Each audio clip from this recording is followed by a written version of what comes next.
Ya, los saludo oficialmente en esta que es nuestra segunda clase. Estuvimos viendo ayer el programa. Les vuelvo a repetir que el programa no lo he terminado. Voy a incorporar ese autor que acabo de mencionar y pedirle disculpas porque estoy lenta, porque como les expliqué, yo estuve con licencia hasta hace muy poco y mi mano derecha no está funcionando a un 100%. Tuve una operación grande, me fracturé el radio. Entonces, con una fractura compleja además. Entonces, todo va lento para mí. Están entrando.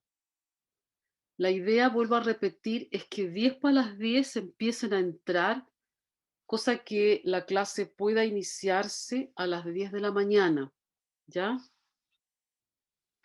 Bueno, en la primera parte de este curso es importante revisar algunos elementos que que están relacionados a la historia de los medios de comunicación. Y siguiendo esta aclaración que hice yo ayer, estos nuevos medios y viejos medios, en realidad tendría que estar relacionado a la historia de los viejos medios, ¿ya? Que además son los que se hace hincapié en los programas de estudio y a partir del que se inicia la investigación crítica con respecto a los nuevos medios, en esto que denominamos ayer esta nueva ciencia de los medios, ¿ya? Por lo tanto, no es malo ir a echar una revisada, de alguna manera ustedes lo han visto antes. Hay mucha información en Internet si quieren saber algo preciso, no hay nada complejo pero a mí me interesa un poquito relacionarlos a la historia de ustedes, ¿ya? Cómo ustedes se han relacionado, cómo ha influido, qué cosas han sido determinantes dentro de sus historiales de vida, ¿ya? Y lo que son hoy día y lo que van a ser todavía a futuro. Porque además pertenecen a una generación, incluso ustedes podrían buscarle una denominación, si son Millennium, si son XX, si son Cristal, si son... Hay muchas denominaciones y a lo mejor sería interesante que ustedes puedan a lo mejor intentar ubicarse dentro de ese panorama de estos nombres que se les asignan a las nuevas generaciones y que están relacionados con el uso de los nuevos medios, ¿ya? Vamos a ver un videíto corto que tiene que ver con el enfoque tecnológico. La pregunta podría ser, eh, ¿cuál es la influencia del avance tecnológico en la construcción de los medios de comunicación? Evidentemente que la influencia es enorme. Incluso, y esto lo dijimos antes en el curso anterior, a veces se llega a confundir el soporte del lenguaje. Una cosa es el soporte tecnológico y otra cosa es el lenguaje que se deriva de este medio comunicacional. Hay a veces una confusión, pero es una confusión que tiene un cierto fundamento, porque muchas veces es el soporte tecnológico el que va a incidir en el tipo de lenguaje. No es al revés. No es que yo diga el lenguaje va a ser así, sino que de alguna manera está relacionado a la tecnología. Entonces, por ejemplo, en el cine, en los años 40, en los años 50, el gran avance y el gran cambio en el lenguaje cinematográfico estuvo relacionado directamente a las industrias de los lentes. Cuando se crearon los nuevos lentes de distintos tipos que daban distintas posibilidades, el lenguaje cinematográfico comienza a cambiar. De igual manera, con los soportes de las cámaras, si la cámara se podía mover sobre un riel, eso inmediatamente va a incidir en el tipo del lenguaje que uno va a construir desde la imagen.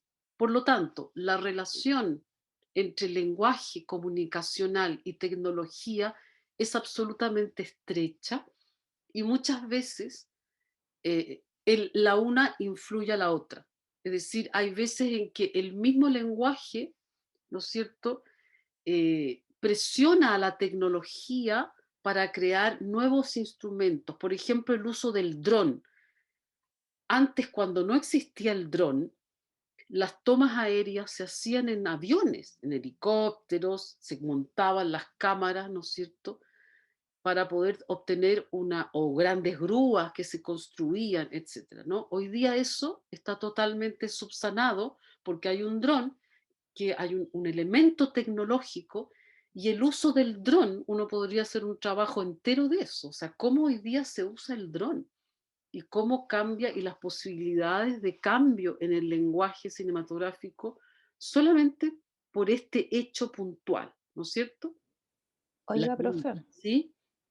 otro ejemplo sería lo que pasa con las vanguardias, lo que pasó con las vanguardias, po. Justamente. Es que justamente las nuevas tecnologías influyeron a los lenguajes y al tipo de arte que se estaba entregando. Claro, el mismo Andy Warhol cuando hace su serie famosa que lo llevó, digamos, desde el anonimato absoluto a ser uno de los precursores del vanguardismo en Estados Unidos, cuando inventa esta técnica, ¿no?, de la serigrafía y de repetir una foto. Por eso, y ahí surge también la cultura kitsch, que en algún momento la vamos a tocar. O sea, la cultura kitsch tiene que ver con que tú puedes hacer, por ejemplo, un cuadro de Van Gogh, existe un cuadro y ese cuadro vale 55 millones de dólares, pero yo invento una técnica para hacer, no sé, fotos del cuadro, serigrafía, grabado, y hago 5 millones de cuadros y los vendo en la calle, en la feria. ¿Me entiendes? La cultura del kitsch tiene que ver con esa democratización extrema del arte, ¿no? Es muy interesante eso. Bueno, aquí ocurre exactamente lo mismo. O sea, los lenguajes comunicacionales comienzan a cambiar en la medida que la tecnología cambia. Y a su vez, la tecnología cambia en la medida que el usuario, piensen ustedes lo que pasa hoy día en la televisión. De repente los canales de televisión, los programas de televisión, tuvieron que empezar a considerar el Twitter, el Instagram, porque si no se quedaban totalmente obsoletos, ¿ya? Entonces, vamos a ver una pequeña cápsula em, ¿cómo se llama? Voy a compartir pantalla y tengo que poner esto.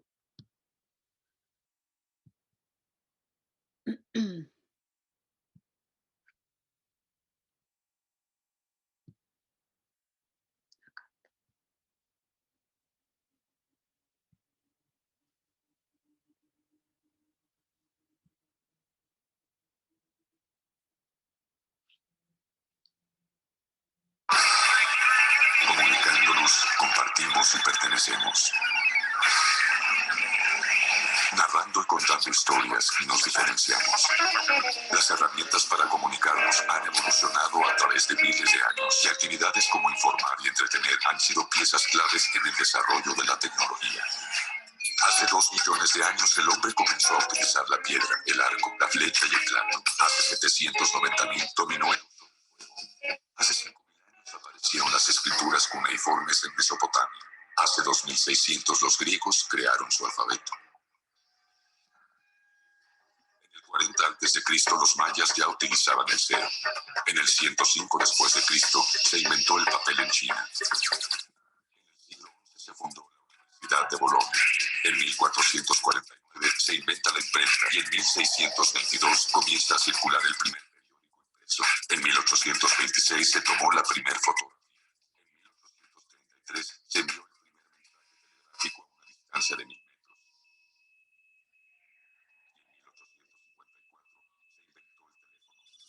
30 años después, el primer aparato de televisión. En 1895 se exhibió la primera película. En 1920 inició la radio comercial. En 1927 las primeras emisiones públicas de televisión. En 1940 se inventó la primera computadora. En 1969 el hombre llega a la luna. En 1979 se vende el primer Walkman. En 1982 nace el primer sistema de CD. Un año después se vende el primer teléfono celular. En 1991 se da a conocer el término Internet. las últimas 3 décadas, los avances tecnológicos han crecido de manera exponencial y han generado distintas posibilidades de comunicación. Hoy, gracias a la portabilidad, la inmediatez y las diferentes plataformas, los cambios son vertiginosos y los vivimos de inmediato. Hoy producimos y consumimos todo frente a una pantalla, cualquiera que sea su tipo. Es nuestro enorme poder y nuestra gran dependencia. Hoy las opciones son miles y la oferta de contenidos crece en forma desmedida. YouTube recibe 20 millones de visitas que ven 100 millones de videoclips cada día, más de 1000 videos cada segundo. En 6 meses, los usuarios han producido 1.5 millones de horas de video, lo mismo que la ABC en 60 años. Los contenidos migran de plataformas y formatos todos los días. La tecnología abarata nuevos instrumentos que modifican nuestras actividades. Hoy estamos conectados como nunca antes y podemos decidir qué ver y qué hacer, cómo y cuando queramos. Hoy la gente está interesada en participar. Hoy existe un blog por cada 60 habitantes del mundo. Existe un periódico en línea donde participan más de 60.000 reporteros ciudadanos. En 2006, en el programa de televisión American Idol, se recibieron 64 millones de mensajes, uno por cada 5 estadounidenses. La portabilidad es nuestra sombra. Mientras que el aprendizaje y la velocidad aumentan, el tamaño de los instrumentos que utilizamos se reduce. Existe un iPod por cada 42 habitantes del mundo. En 2007 se descargaron legalmente 1.7 mil millones de canciones, equivalente a una canción por cada 4 habitantes del mundo. Los estilos de vida nos permean sin importar distancia, país, religión o edad. Hoy pertenecemos y convivimos sin salir de nuestras casas. Facebook cuenta con más de 132 millones de usuarios en el mundo. Si fuera un país, sería el 9º en población. En marzo de 2008, Flickr tuvo 44.4 millones de visitas. Y en agosto de 2008, Twitter tuvo 2.3 millones. Un incremento de 422% comparado con el mismo mes en el 2007. Hoy vivimos aventuras en grupo y compartimos nuestras experiencias. Hoy experimentamos con inteligencias colectivas nunca antes vistas en educación, investigación y entretenimiento. Hoy los intermediarios empiezan a desaparecer. La información es para todos con una presencia continua. La red es el lugar para todos, el lugar sin fronteras. Hoy, la necesidad que tenemos de comunicarnos y de pertenecer es la misma que hace miles de años. Hoy los medios se transforman, dándole a la palabra nuevamente una fuerza inigualable, convirtiendo al individuo en responsable y protagonista. Hoy se trata de participar, de elegir, de construir habilidades y prácticas. Este vértigo mediático, ¿dónde estás tú?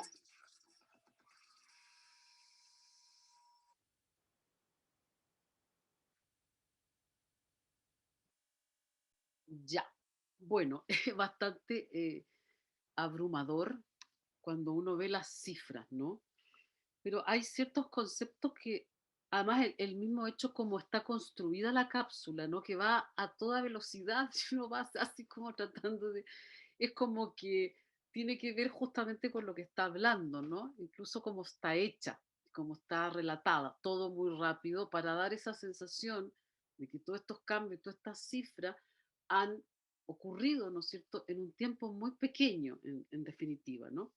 Por ejemplo, yo hice el ejercicio de ir anotando ciertos conceptos que los vamos a ir revisando en distintas cosas, ¿no? En distintos enfoques. Por ejemplo, dice comunicar, compartir y pertenecer, como digamos los 3 pilares casi antropológicos del hombre, ¿no? Es decir, el hombre necesita comunicarse desde la era pleistocena, luego necesita comunicar y necesita pertenecer, ¿ya? Entonces, esa pertenencia, por ejemplo, tribal, es la que hoy día se recupera en cierto, porque dice, al final dice una cosa muy interesante, que no obstante todo, se recupera la importancia de la palabra, del logos, ¿no? Es decir, nosotros nos comunicamos, nosotros compartimos y nosotros pertenecemos desde nuestro pilar fundamental, que es el uso del logos, ¿no? De la palabra, que es por eso cuando dicen que una imagen vale más que 1000 palabras no es verdad, es un cliché, piénsenlo. Hay, hay muchas palabras que no pueden ser metidas, por ejemplo, la palabra pobreza, por decir algo. No hay una sola imagen que la represente completamente, ¿ya? Es un cliché que han usado los publicitarios para hacernos creer que es así. Hay veces en que puede ser así, que te genera emotivamente, ¿no es cierto? Que uno dice, ya no necesito la palabra porque entendí el mensaje, porque me conmovió, etcétera, ¿no? Y de hecho el cine utiliza mucho ese recurso, disminuye el logos, la palabra. Si uno ve un guión de cine, los diálogos son muy cortos, a diferencia de un texto dramático teatral, ¿no es cierto? Donde hay mucho texto, hay mucha palabra. ¿Por qué? Porque los universos de significación del teatro tienen mucho más que ver con el intelecto, con la razón, que el cine. El cine apunta más a la emoción, ¿ya? El objetivo, eso es lo primero que uno enseña cuando enseña guión. Es decir, lo que tú tienes que lograr en el cine es que la gente se emocione. Y lo que tú tienes que lograr en el teatro es que la gente piense, ¿ya? Entonces, el uso del logos es diferente. Entonces, lo que vimos recién asienta, pone esta base, este pilar, ¿no es cierto?, en el logos, que es a través del cual nos comunicamos, compartimos, ¿no es cierto?, y pertenecemos finalmente. Ojo con ese concepto de la pertenencia, porque es ahí donde podemos instalar hoy día la pregunta, ¿por qué pasa con los mundos que no están conectados, ¿no? ¿Qué pasa con la pertenencia a esta globalización? Porque en definitiva, esta globalización tiene que ver con lo que estamos viendo ahora, ¿no? Ahora, yo anoté algunos conceptos que se nos van a ir repitiendo. Por ejemplo, dice, habla de cosas como portabilidad, inmediatez. Son palabras, portabilidad yo creo que es una palabra nueva, es un concepto que surge en este universo digital, y la inmediatez tiene que ver, que es muy interesante, porque se ha transformado en una categoría de análisis y que justamente tiene que ver con el autor que les mencioné al inicio, el francés que se llama apellido Artaud, algo así, que habla del presentismo ocasionado por la inmediatez. Todo tiene que ser hoy día inmediato. Entonces, ¿qué pasa? Que en términos generales pasamos de una comunicación vertical, que era el paradigma que les decía yo, en la cual yo me formé, es decir, una comunicación que es vertical, a una que es horizontal. Hoy día estamos en el nuevo paradigma. ¿Y cuál sería su primera característica? Que es horizontal. Es decir, todos podemos acceder, y él lo dice, ¿no es cierto?, que podemos tomar decisiones con respecto a lo que vemos, podemos participar respecto de lo que vemos y nos constituimos, esto lo vimos el semestre pasado, como ciudadanos desde esta participación en este mundo mediático, ¿ya? Es decir, hoy día parece ser que para constituirse como ciudadano tienes que pertenecer a este mundo hiperconectado, si no te quedas fuera, ¿ya? Entonces, portabilidad, inmediatez, consumo. Esa palabra consumo se transforma también dentro del universo y la nomenclatura del mundo hiperconectado en otra cosa, es el consumo mediático. Poder y dependencia, dice en algún momento. Es decir, el que tiene la posibilidad de, de emitir mensajes, ¿no es cierto?, tiene un cierto poder y genera ciertas dependencias. Este poder fue el que alcanzó sus grados más extremos con la invención de la televisión. Y justamente ese es el poder que está en crisis hoy día. La televisión ha perdido poder porque ya no es la única voz, ¿no es cierto? Porque era, ¿no es cierto?, el ejemplo supremo de la comunicación vertical, ¿ya? Hoy día el ciudadano puede intervenir, ¿no es cierto?, en lo que está pasando. Incluso hay canales de televisión que compran videos hechos por ciudadanos y surge ese concepto que es el concepto de periodismo ciudadano. Entonces ya no se necesita ser periodista, tú puedes hacer una noticia como ciudadano común y corriente, grabarla en tu celular y vendérsela a un canal de televisión. De hecho, eso existe, ¿ya? Incluso se han generado ciertas personas que están en distintas partes del país que nutren, sin ser periodistas, nutren, ¿no es cierto?, con este material que tiene que ver con qué concepto, que lo vimos recién, con el de la inmediatez. La televisión, cuando nace, se vanagloria de estar ahí. Ocurre el accidente y la cámara está ahí, pero y adquiere poder, pero eso también lo pierde, porque hoy día la inmediatez es mucho más rápida, aún. ¿Por qué? Por el surgimiento de este aparato, porque la tecnología, ¿no es cierto?, inventa un aparato donde la noción de inmediatez adquiere ya una dimensión impresionante, ¿ya? Entonces, velocidad, inmediatez, permeabilidad, ahí hay otro concepto que es interesante, es decir, cómo se traspasa, cómo se permea, ¿no?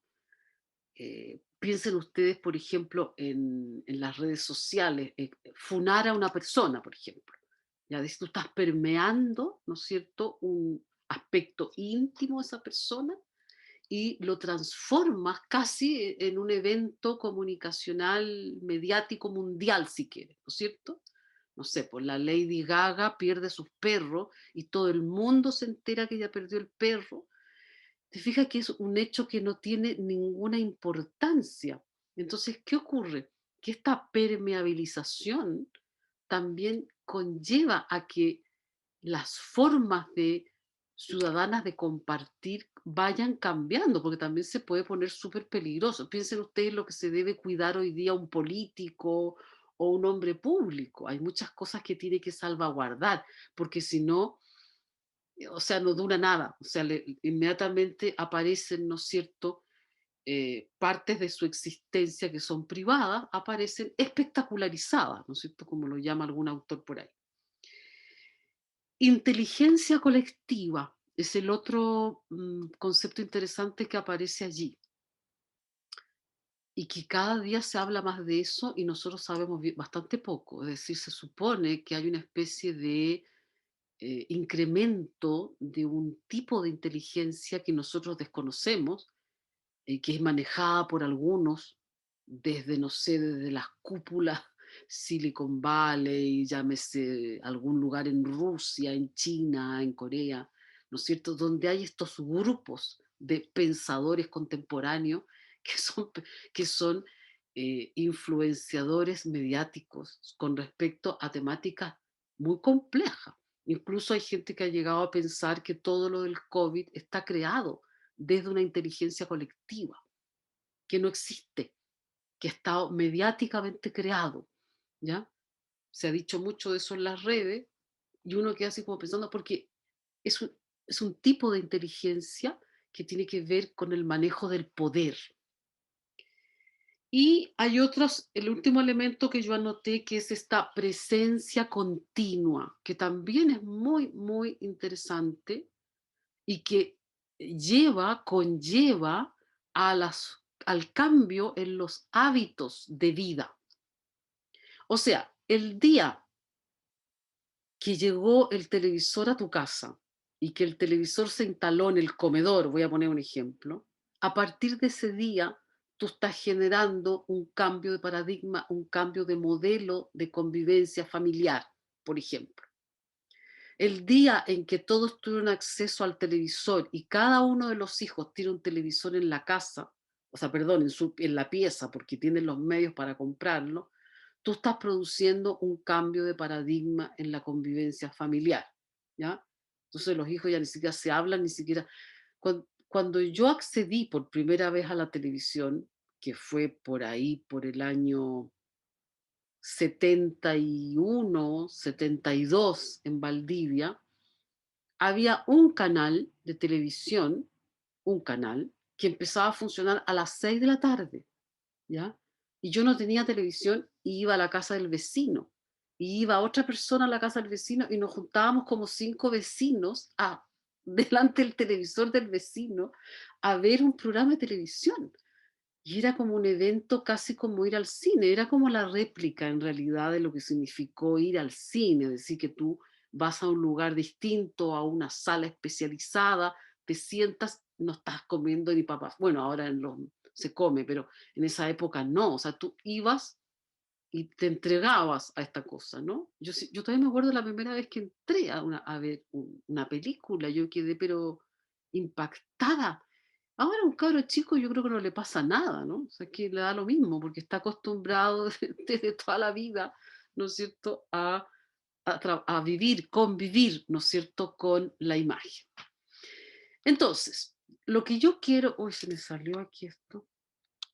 Lo que yo quiero que ustedes me hagan es una pequeña reflexión y armar un pequeño texto con respecto a su propia historia, ya con los medios. Yo traje un ejemplo, voy a compartir pantalla, así bien sencillo para solamente, eh, esto lo saco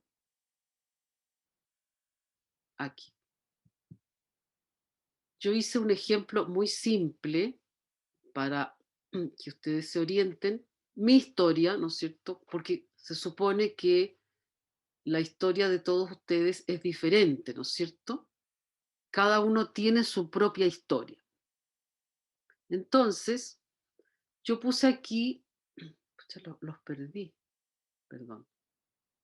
Yo puse aquí lo siguiente. Elegí un soporte. Yo podría haberlo hecho con los 3 soportes básicos, que sería la radio, el periódico y la televisión, ¿no es cierto? Si alguien lo quiere usar los 3, puede usar los 3. Si alguien quiere tomar uno solo, uno solo. Entonces, este es un ejemplo, ¿no? El soporte es la radio y traté de buscar una radio de la época que tenían esas perillitas blancas, eran muy entretenidas porque con eso uno iba como cambiando un montón de cosas, ¿ya? Era como muy tecnológico porque la perillita las dos de al lado, las ruedas, hacían la misma labor que hacían las teclas, ¿no? El teclado ese que tiene ahí. Entonces, uno va a recurrir a la memoria, ¿verdad? O sea, lo interesante aquí es que ustedes busquen en su memoria, no lo inventen, sino que realmente busquen en la memoria. Y yo anoté 4 eventos con sus fechas para compartir con ustedes, que están relacionados, ¿no es cierto?, al uso de este medio de comunicación, este viejo medio de comunicación y que entre paréntesis hoy día se mantiene muy vigente. En algún momento vamos a ver cómo lo hizo, ¿ya? Entonces, el primer recuerdo sería el Mundial del 62 en Chile, el año 1962, a la edad de 5 años. Ese es el recuerdo más lejano que yo tengo. Sé perfectamente cuál era el lugar, las personas que estaban conmigo y cuáles fueron los acontecimientos que rodeaban o las acciones que rodearon, ¿no es cierto?, a ese recuerdo asociado al uso de la radio. Por ejemplo, en mi memoria está el lugar, era un living de una casa, las personas eran mi familia y los acontecimientos eran, yo recuerdo que estaba, yo recuerdo haber estado, este es mi recuerdo, porque ustedes saben, cuando uno es muy pequeño, los recuerdos son como pequeñas. Yo me recuerdo haber estado pintando esos libros que uno pintaba cuando era chica, que traían como los monitos y uno los pintaba, de estar pintando y de escuchar la radio y que la gente estaba muy alborotada, pero yo no entendía por qué. Mi intención y mi objetivo era pintar, ¿ya? Pero yo tengo esa referencia en mi memoria, ¿no? Y tengo esa emoción del hogar, de estar ahí, pero de que algo pasaba y que inquietaba un poco mi labor pintando. Por ejemplo, ese es un recuerdo antiquísimo que es parte de mi historia, ¿ya? Es parte de lo que yo recuerdo con respecto a la radio. Pero hay otros acontecimientos que yo recuerdo. Por ejemplo, yo recuerdo esta cosa, acá. Yo recuerdo a los 12 años, el día 20 de julio de 1969, cuando el hombre llega a la luna y fue transmitido por televisión en Chile, pero no en nuestra ciudad, o creo que en nuestra ciudad recién, yo lo escuché por radio, ¿ya? Y me acuerdo perfectamente del lugar, de las personas y de lo que estaba ocurriendo. Y yo me recuerdo que con 12 años, yo en algún momento quise fijar ese recuerdo en la memoria. Dije, esto va a ser algo importante y lo voy a recordar. Que estábamos en casa de una amiga, sé hasta el lugar donde era, estaba la madre de la amiga y la familia de la amiga, y los acontecimientos eran estar sentados tomando once y escuchando esto por la radio. ¿Se fijan? Entonces yo cada vez que se habla de este acontecimiento, yo me acuerdo, mi memoria remite, digamos, a ese hecho. Luego, a los 13 años de edad, recuerdo las radionovelas, ¿ya? Uno llegaba y usaba esta radio y pinchaba ahí las teclas, me acuerdo yo, y se ponía muy cerca y empezaban a las 2 de la tarde. ¿Por qué yo puse ese dato como importante? Dato que no aparecen en los otros recuerdos, ¿no? Porque nosotros salíamos del colegio a la 1, ¿ya? Entonces, entre la 1 y las 2 de la tarde había que apurarse, ¿no? Para llegar a tiempo, porque no era como hoy día que lo pones cuando tú quieres, ¿no? Empezaban a las 2 de la tarde. Y yo me acuerdo de llegar rápidamente a almorzar para estar listas, ¿no es cierto? Lista para escuchar la radionovela. Y yo me acuerdo que dentro de los acontecimientos que me recuerdo, era de haber partido, yo partía un limón y le echaba azúcar y chupaba el limón. yo, yo chupaba un limón. Es una tontera, cómo uno se acuerda de eso? Pero sí, yo me acuerdo que lo chupaba mientras escuchaba, y me acuerdo que mi hermana, porque yo tengo una hermana gemela, le echaba sal y yo le echaba azúcar. Es una tontera, pero se te queda grabado para siempre, asociado a estas radionovelas que eran increíbles, algo así, eran unos nombres muy dramáticos y pasaban, y unas cosas, pero claro, uno también leía ¿cómo se llamaba? La revista. ¿Cómo se llamaba la revista? No era radionovela, pues eran, uy, se me olvidó el concepto. Y a veces lo que hacían en la revista era que después lo hacían en la radio. Era como el gran avance tecnológico, ¿no? Entonces uno escuchaba las voces. Me acuerdo que actuaba la Alicia Quiroga, me acuerdo. La Alicia Quiroga, que fue una tremenda actriz chilena, era una de las más importantes, y el Moya Grau era el libretista de grandes producciones de radionovelas, ¿no? Era como la primera aproximación al relato, a la ficción, ¿no es cierto? Y había otra que se transmitía en la noche, a las 12 de la noche, que se llamaba La Tercera Oreja, que era famosísima, de una radio de Santiago, que eran cuentos de terror. Entonces, uno se, el que tenía radio a pilas lo podía escuchar, porque nadie te iba a dejar hasta las 12 de la noche con la radio que era de toda la familia. Entonces, los que tenían radio a pilas se metían debajo de la cama y escuchaban La Tercera Oreja, ¿no? Que eran cuentos de terror. Es curioso porque es el primer acercamiento en la historia que yo he tenido hacia el relato, hacia la ficción, hacia el escuchar historias, ¿no? El escuchar historias, aparte de leerlas, ya escucharlas tenía otra connotación.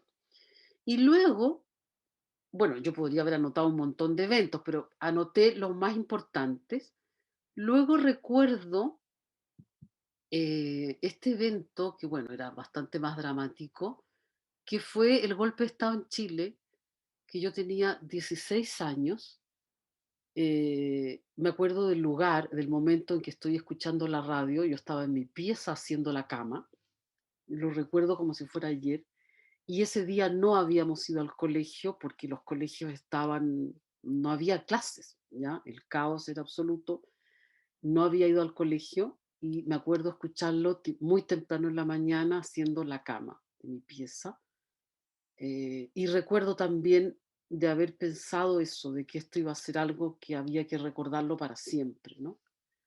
Y lo escuché en la radio, ¿ya? Entonces son 4 eventos a distintas edades. Por ejemplo, también recuerdo cuando vino,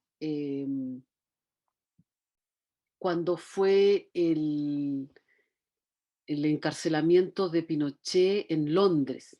Me acuerdo también perfectamente, yo tenía 40 y tantos años, estaba con un hijo recién nacido y me acuerdo del momento en que y lo escuché en la radio.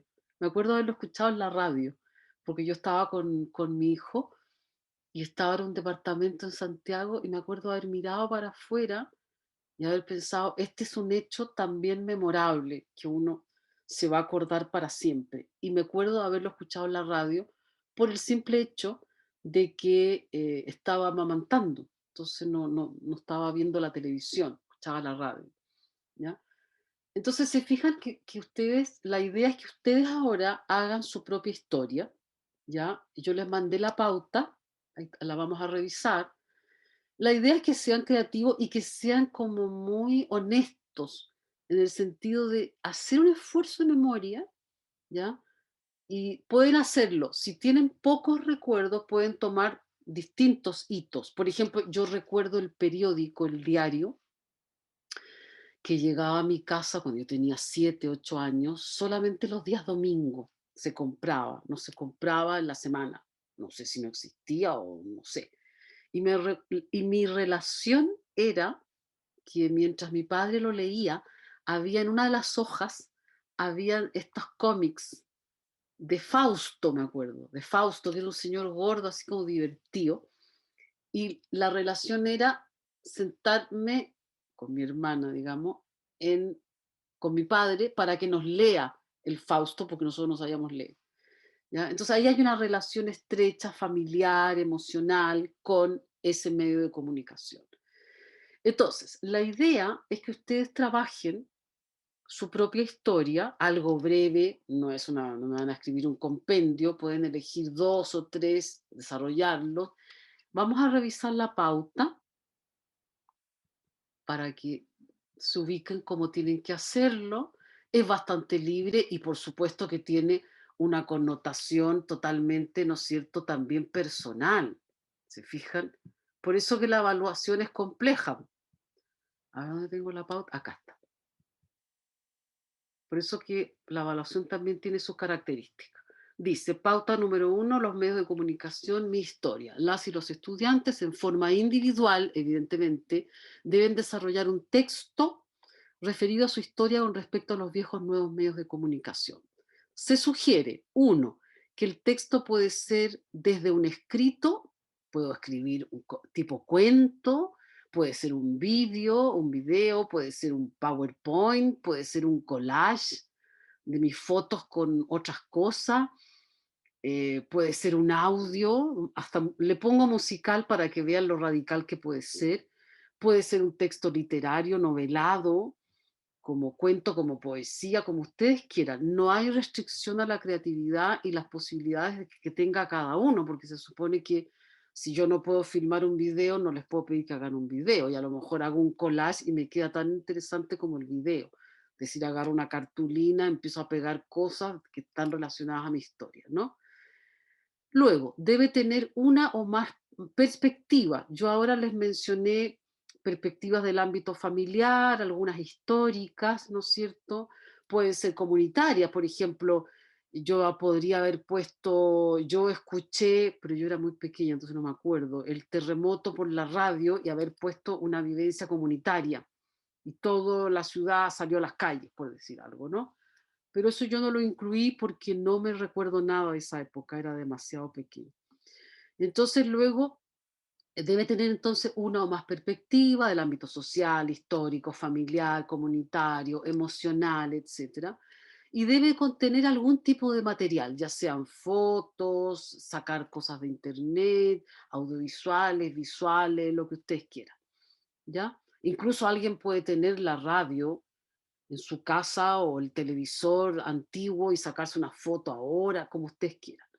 Ahora, la fecha de entrega es el día jueves 8 de abril, no queda mucho, por lo tanto esto háganlo de forma sencilla y rápido, no es una cosa que tenga que pensar mucho. Se entrega vía internet a el email mío institucional hasta las 9 de la noche del jueves 8. Y aquí viene lo importante, lo que tiene que ver con la evaluación. Todos y todas los estudiantes que cumplan con los requisitos anteriormente mencionados, estos tres sugerencias, tienen una nota 7. ¿Ya? Ahora, si el trabajo no es entregado en la fecha asignada, será evaluado con la nota mínima, o sea, un 1. La profesora revisará la totalidad de las fichas y seleccionará alguna de carácter relevante para compartirlas en la clase entre todos y todas.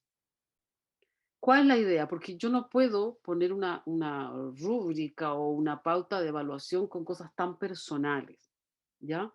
Por lo tanto, me interesa de que cumplan esos tres aspectos, de que sea creativo, o sea, fome, ¿ya? Y que cumpla con todo eso, o sea, que realmente, y que sea honesto, es decir, que realmente, ahora pueden hacerlo comparativo, puede ser yo con mi hermana más chica o yo con mi hermano y tomar un solo soporte, o yo con mi mamá, como ustedes quieran. Si algo les llama la atención respecto a eso, está abierto a que sean creativos, ¿no es cierto? Y no imponer algo tan... Es un ejercicio que los conecta con los medios de comunicación y que tiene que ser sencillo, pero entretenido. La Valeria me pone, mi mamá tiene una radio parecida acá en la casa. Qué genial. Ando yo buscando un televisor Motorola, pero en realidad no lo necesito acá, lo necesito en otra parte que hay que filmar. Folletín. Claro, el folletín era más antiguo, sí, yo no, la verdad es que no tuve ninguna relación con aquello. Yo creo que era más antiguo. Pero claro, estas radionovelas eran como, seguían, pues tenían continuidad, no eran episodios únicos, sino que por eso uno se quedaba tan enganchado, como son las teleseries después y las series ahora, que son secuenciales, ¿no es cierto? No son capítulos únicos. Ya, dudas con respecto a lo que hemos dicho. Hoy día instalamos entonces la historia de los medios vinculada a la tecnología, que me interesa que les quede como súper claro, esa dependencia hacia lo tecnológico, con todo lo bueno y lo malo que aquello significa, ¿ya? Pero hay una dependencia estrecha. Por eso vimos esa cápsula. Y luego, ¿cuál es ¿no es cierto?, mi relación? Ahora, si a alguien le interesa, por ejemplo, si yo quiero hablar de la primera vez que vi televisión en mi vida o usé un iPhone, y quiere saber un poco más de la historia de ese aparato que yo usé en tal momento, qué sé yo, puedo ir, ¿no es cierto?, y buscar esa información y ponerla a lo mejor como introducción, no sé, sean creativos, usen los elementos y las cosas que existen de la mejor forma posible, sin salir de la casa y bajo las condiciones en que estamos hoy día. Preguntas, opiniones, comentarios, acotaciones, reclamos. Profe, ¿Sí? la pauta dijo que le había enviado ya. Sí, la envié al email de la generación antes de iniciar la clase. Así que probablemente Ah, ya. la voy a subir a Cibeduc para los que llegaron atrasados, de comentarles que yo vengo recién incorporándome a la U porque estuve con una licencia, estoy operada de la mano, esta mano derecha, y estoy muy lenta en la operatividad de mi mano. A los 15 minutos ya de estar en el computador me puse una placa, entonces me duele mucho. Entonces estoy muy lenta en todo, me estoy recién incorporando, entonces voy de a poquito. Y además tengo el problema de mi colega Adolfo, que como no está con plataforma, tengo que estar subiendo